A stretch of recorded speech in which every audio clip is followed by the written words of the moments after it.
Well, g'day everyone and welcome back to another David Maxfield Golf video, where today I'm starting a new series called Match the Pro, and I'm going to be doing it with the Garmin R10 and the deWiz Golf Watch. Now if you haven't heard of the deWiz Golf Watch, the deWiz Golf Watch has actually taken the golfing world by storm. It's made leaps and bounds on the PGA Tour with the PGA Tour players like Henrik Stenson, Bryson DeChambeau, just to name a couple.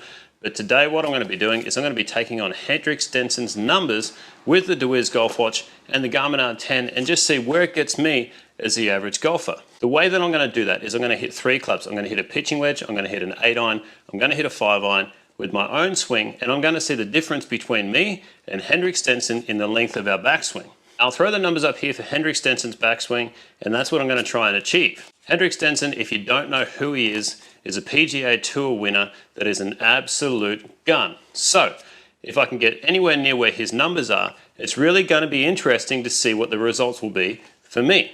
The whole mantra of deWiz is longer, straighter, closer. So if I match these numbers, it is going to be interesting to see if I do get longer, if I do get straighter, and if I do get closer.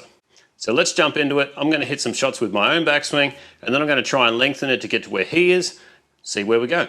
All right, so let's get into it. What I'm going to do first on the deWiz is it has a transition section. Now the transition section is going to show me also the length of my backswing. So I'm going to be doing that. I'm just going to hit 3 or 4 shots per club. I'm going to check the distances of my backswing, and then when we get to past the 5-iron, I'm going to try and lengthen it to match Henrik Stenson's backswing. So let's go. We got 3 or 4 shots here with the P wedge. That was a really good shot. Transition, -1 centimeters. I have warmed up, so we should hopefully be playing some good golf shots. Yeah, 124, that's good for a pitch and wedge. Oh, I blocked it. +1. Yeah, so you see the difference between the -1 and +1 there is a block versus something that's actually on line.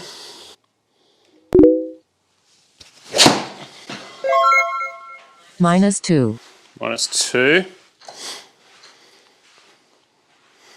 All right, we'll hit one more good one. Oh, I've smothered it, but Transition on plane. should be all right. It will just take some spin off. Yeah, okay. So there's at least 3 good shots there with the P wedge. Let's jump into the 8-iron. Alrighty, so 8-iron. These are just normal stock swings. -1. Definitely blocked that, left that face wide open. You can see the face to path there. No good.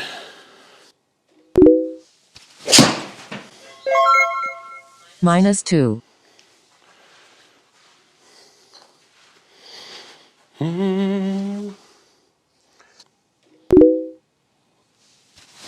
Oh, that's... Transition on I plane. didn't get that. I'll hit one more. Finally. -1. Okay, I might actually just hit one more because I didn't really hit many of those very good. This is a 150 club for me, this 8-iron.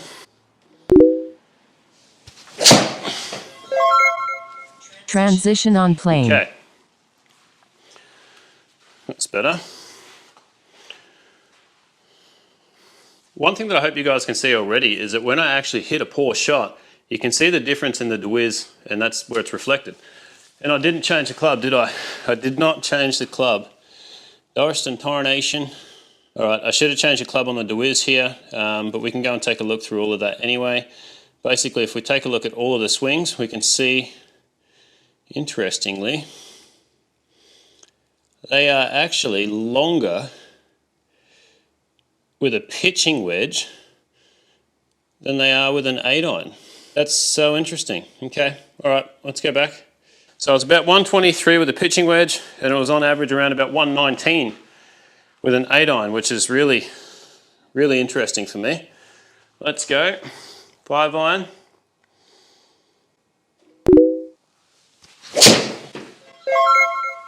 Transition, +1 centimeters. Okay. That was a good start.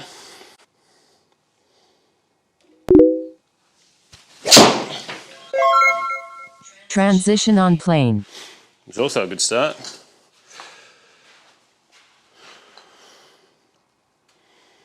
Yeah, one more of those would be lovely.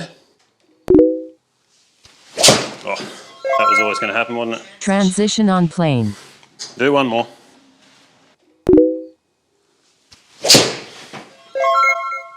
-1. Okay. So just for the sake of this for the moment and myself, you can see again on average, it's going to be on screen here, but my 5-iron is really averaging 120 in the length of backswing, which is just crazy because that's, if we hit this one here, the first 4 shots I think we hit with the pitching wedge, 1, 2, 3, 4, we'll call that 4, 1, 2, up to 4, actually 123, 126, 123, 121, if we say the next one, 123 as well. So the pitching wedge is probably on average around about 124 centimeters with the 126 in there. And then we go into the 8-iron, where we did hit quite a few more shots. And we started at 123, but then we actually ended around about 118 in our length of backswing. Now that's crazy because if you look at Henrik Stenson's backswing length with the 8-iron, it's 141 centimeters on the range. Right up on screen there, it's 141 centimeters on the range. It's 136 centimeters with a pitching wedge on the range, and then his 5-iron is 147, which is just miles away from where I am. So let's go back into the pitching wedge and try to get to 136 as a backswing length. I'm just going to go P wedge H because then we know the difference, okay? So the target backswing length here is 136. So what I can do with the deWiz is I'm just going to go into the length of backswing, pitching wedge, and I'm going to say that this minimum distance here, we're going to go 132 to give myself some room, 140. So I have a feeling that this is actually going to be quite difficult, but let's see how we go. All right, let's go. Let's give it a try. Length of backswing 148 centimeters. 148. Okay, so I've gone way too far.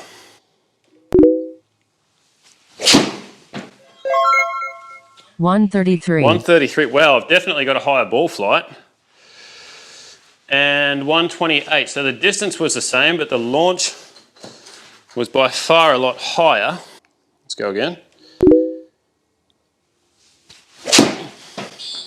131. 131. But it is longer than my normal one. Again, the launch was higher. I got it a hair thin.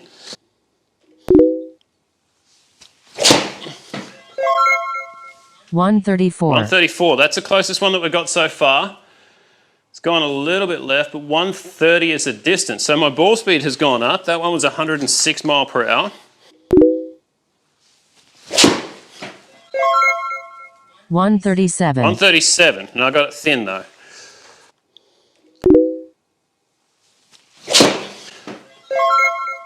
134. 134 again, but I did hit that better and I've got 108 mile an hour ball speed.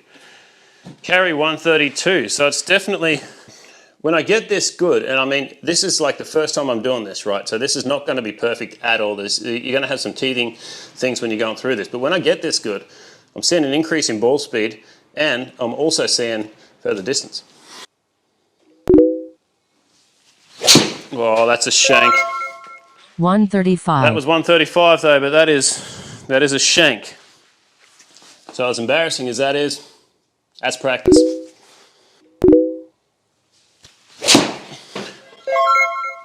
$133. 133, again, I've got 108 mile an hour ball speed. 133 carry. So let's jump into the 8-iron. We are going to go through all of the numbers. But let's jump into the 8-iron. Now I need to hit 141 centimeters. All right, here we go, 8-iron. All right, so I accidentally hit the 5-iron there first, not the 8-iron, so we've got the 8-iron here. So 141 is what we're trying to achieve. Length of backswing 136 136, centimeters. that felt so long. That honestly felt so long. I've blocked it right, 154. 141, Hendrik. Oh my goodness, man. Let's go.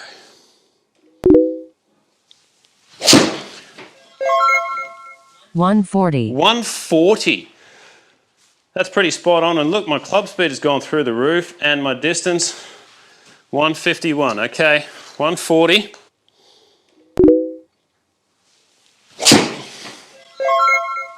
$141. Club speed, that's 141, but I got it thin.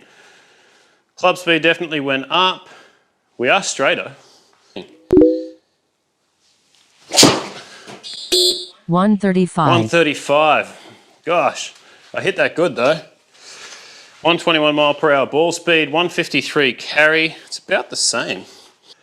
Let's go. That was smoked. 139. 139, so that's definitely acceptable. I've hit that 123 ball speed with an 8-iron and 161 carry. Wow. So you can see that when you get it right, there's a heck of a lot of benefits right now.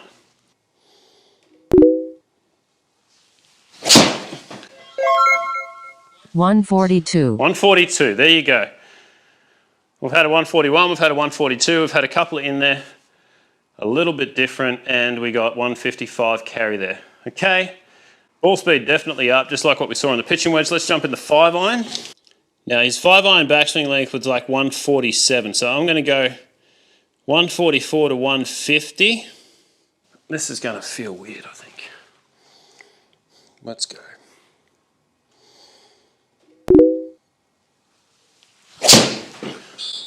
Length of backswing 143 centimeters. Wow, 143. That felt like it was like 180.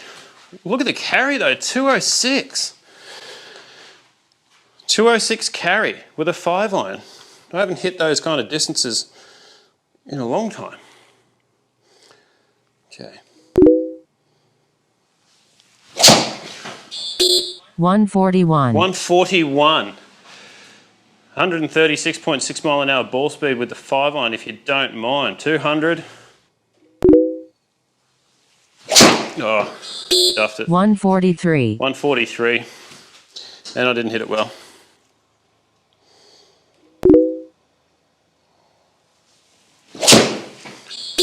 $142. 42.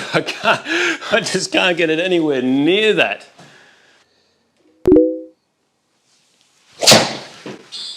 $141. 140. Oh my gosh.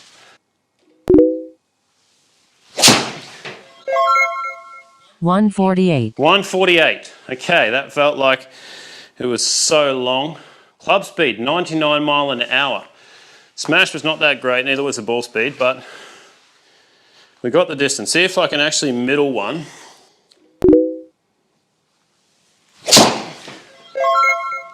$145. 145. I reckon that was actually a bit of a misread there. That definitely didn't go right like that. 143. 143. I buttoned it, but 143. Oh, come on. 203 carry.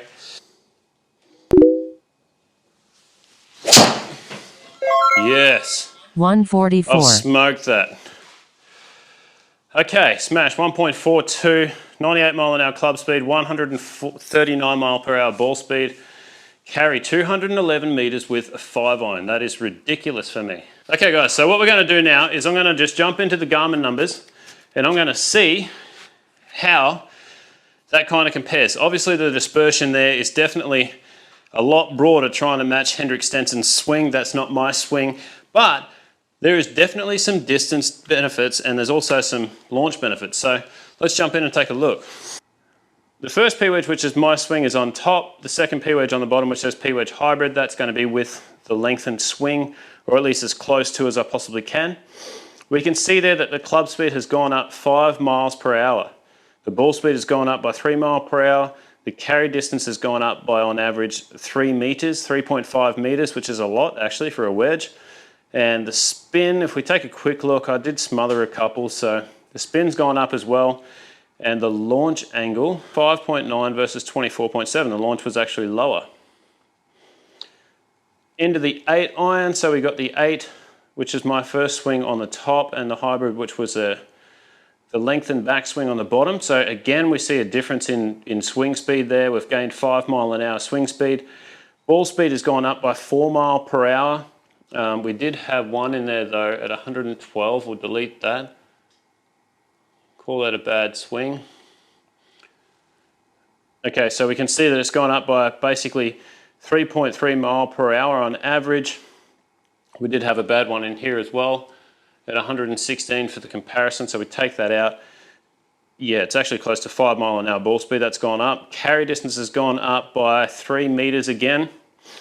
Vertical launch has gone up by 1.6 degrees. That's interesting. I actually thought it was higher than that. And the spin, we can see the spin has gone up by 600 RPMs, which is pretty good for me because that's an 8-iron spinning at 6,500, but it's also carrying 154 meters, which is probably most people's 7-iron. So that spin at 6,500 for that carry is perfect.